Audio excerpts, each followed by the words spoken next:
বন্ধুরা আমরা চলে এসেছি আমাদের সেই ছোট্ট মিনি ব্লগটা নিয়ে। আমার বন্ধুরা সবাই বললো আজ রাতে মাছ রান্না হবে, সেই মতো সবাই রেডি হয়ে মাছ আনতে বেরিয়ে পড়লাম। এরপর মাছ নিয়ে রুমে চলে আসি। রুমে এসে মাছ ভালো করে পরিষ্কার করে ধুয়ে নিলাম।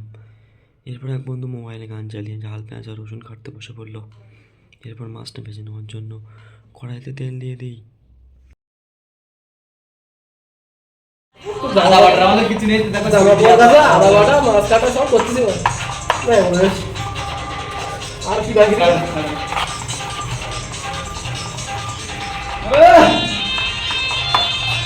দেখো আদা বাটার নাচটা দেখো একবার, আদা বাটার নাচটা দেখো। সব মশলা আমাদের রেডি হয়ে গেছে।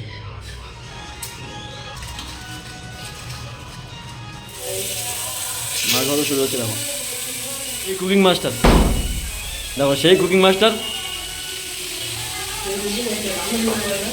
আমাদের কুকিং মাস্টার মাছ তুলে নিচ্ছে, মাছ ভালো শেষ।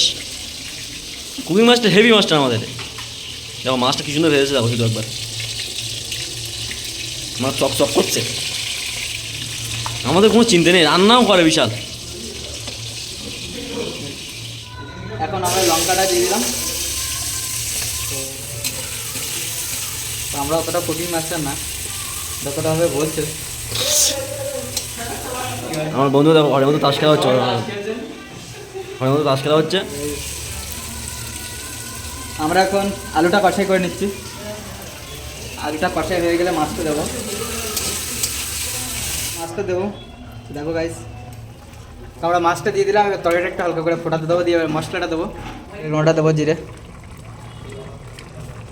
এই গুড়িয়া দেখো, গুড়িয়ে আসছে, গুড়িয়ে আসছে, দেখো কি বলছে। পানি ভর গয়া হ্যাঁ পানি ভর গয়া। গাইস তরকারিটা হয়ে গেছে, আমরা এখন তরকারিটা লাগিয়ে নিচ্ছি।